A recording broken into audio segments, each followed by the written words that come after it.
All right, so this is chapter 11.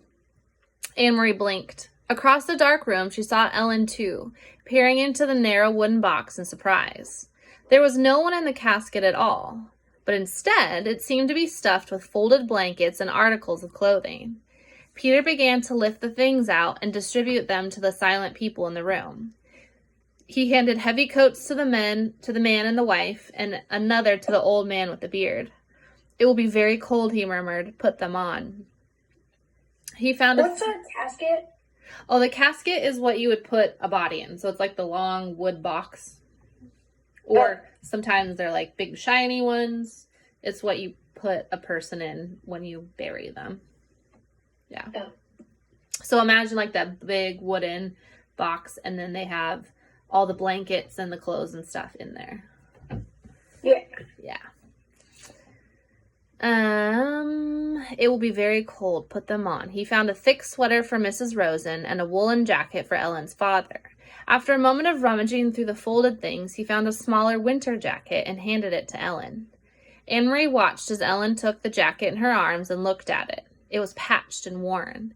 It was true that there had been few new clothes for anyone during the recent years, but still, Ellen's mother had always managed to make clothes for her daughter, often using old things that she was able to take apart and refashion in a way that made them seem brand new. Never had Ellen worn anything so shabby and old. But she put it on, pulled it around her, and buttoned the mismatched buttons. Peter, his arms full of the odd pieces of clothing, looked toward the silent couple with the infant. "I'm sorry," he said to them. "There's nothing for the baby." "I'll find something," Mama said quickly. "The baby must be warm." She left the room and was back in a moment with Christy's thick sweater. "Here," she said softly. "It will be much too big, but it will make it warmer for him." The girl spoke for the first time. "Her," she whispered. "She's a girl. Her name is Rachel." Mama smiled and helped her direct the sleeping baby's arms into the sleeves of the sweater. Together they buttoned the heart-shaped buttons. How Christy loved that sweater with its red hearts. Until the tiny child was completely encased in the warm red wool, her eyelids fluttered, but she didn't wake. Peter reached into his pocket and took something out. He went to the parents and leaned down toward the baby. He opened the lid of the small bottle in his hand.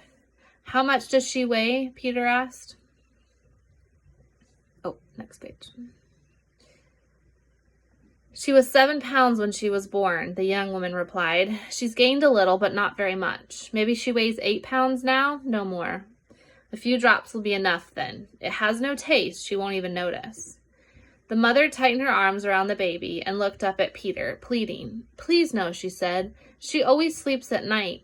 Please, she doesn't need it, I promise. She won't cry." Peter's voice was firm. "We can't take a chance," he said. He inserted the dropper of the bottle into the baby's tiny mouth and squeezed a few drops of liquid onto her tongue. The baby yawned and swallowed. The mother closed her eyes and her husband gripped her shoulders. Next, Peter removed the folded blanket from the coffin, one by one, and handed them around. "Carry these with you," he said. "You will need them later for warmth." Anne-Marie's mother moved around the room and gave each person a small package of food, the cheese and bread and apples that Anne-Marie had helped her prepare in the kitchen hours before. Finally, Peter took a paper-wrapped packet from the inside of his own jacket. He looked around the room at the assembled people, now dressed in the bulky winter clothing, and then motioned to Mr. Rosen, who followed him to the hall. Anne-Marie could overhear their conversation. "Mr. Rosen," Peter said, "I must get this to Henrik, but I might not see him. I'm going to take the others only to the harbor, and they will go to the boat alone. I want you to deliver this, without fail. It is of great importance."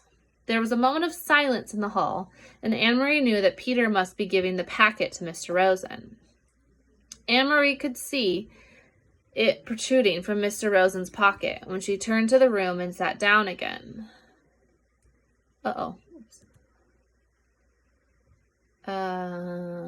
She could see, too, that Mr. Rosen had a puzzled look. He didn't know what the packet contained. He hadn't asked. It was one more time, Anne-Marie realized, when they might be protecting one another by not telling. If Mr. Rosen knew, he might be frightened. If Mr. Rosen knew, he might be in danger. So he hadn't asked, and Peter hadn't explained. So we kind of see this lesson being learned by characters too, right? Like they're not asking a lot of questions. They're not needing to know all the information, right? So that's maybe something that they're learning. It's safer in this case to kind of be secretive about the things that they're doing so people are protected. Why won't they tell him? I don't know. I don't know what's in that package right now, but I know that Anne-Marie learned that, right? Where Uncle Henrik did not tell her all the facts. So if the Nazi soldier asked her, she could honestly say, I don't know, right? And that's safer than maybe having information and having to lie about it. So I think that's also the case here, right? These characters are learning in this time period. Sometimes it's safer to not know everything. I don't know. So I guess we'll have to see what happens with that package. But that's what I'm kind of thinking here is it's come up more than one time. So it seems like something they're learning to me. We'll just have to track it and see if that's the case as the events unfold. Now, Peter said, looking at his watch, I will lead the first group. You, and you. He gestured to the old man and the young people with the baby. Ingi, he said. Anne-Marie realized it was the first time that she had heard Peter Nielsen call her mother by her first name.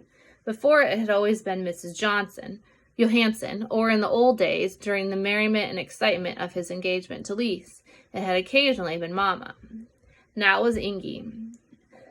It was as if he had moved beyond his own youth and had taken his place in the world of adults. Her mother nodded and waited for his instruction. You wait 20 minutes and then bring the Rosens. Don't come sooner. We must separate on the path so it is less chance of being seen. Mrs. Johansson nodded again.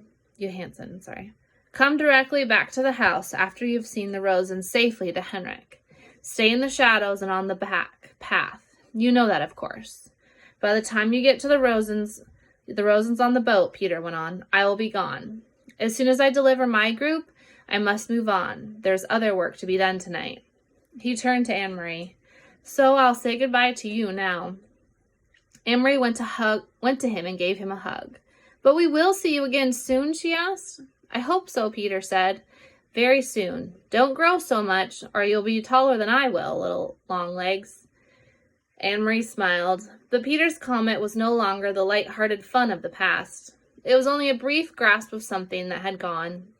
Peter kissed Mama wordlessly. Then he wished the Rosens Godspeed, and he led the others to the door. Mama, Anne-Marie, and Rosen sat in silence. There was a slight commotion outside the door, and Mama went quickly to look out. In a moment she was back. It's all right, she said. The old man stumbled, but Peter helped him up. He didn't seem to be hurt. Maybe just his pride, she added, smiling a bit. It was an odd word, pride. Anne-Marie looked at the Rosens, sitting there, wearing the misshapen, ill-fitting clothes, holding ragged blankets folded in their arms, their faces drawn and tired. She remembered the earlier, happier times. Mrs. Rosen, her hair neatly combed and covered, lighting the Sabbath candles, saying the ancient prayer. And Mr. Rosen, sitting in the big chair in the living room, studying his thick books, correcting papers, adjusting his glasses, looking up now and then to complain naturally about the lack of decent light. She remembered Ellen in the school plays, moving confidently across the stage, her gestures sure, her voice clear. All of those things, those sources of pride, the candlesticks, the books, the daydreams of theater had been left behind in Copenhagen. They had nothing with them now. There was only the clothing of unknown people for warmth, the food from Henrik's farm for survival, and the dark path ahead, through the woods to freedom. Anne-Marie realized, though, she had not really been told that Uncle Henrik was going to take them, in his boat, across the sea to Sweden. She knew how frightened Mrs. Rosen was of the sea, its width, its depth, its cold. She knew how frightened Ellen was of the soldiers, with their guns and boots, who were certainly looking for them, and she knew how frightened they all must be of the future. But their shoulders were as straight as they had been in the past, in the classroom, on the stage, at the Sabbath table. So there were other sources, too, of pride, and they had not left everything behind.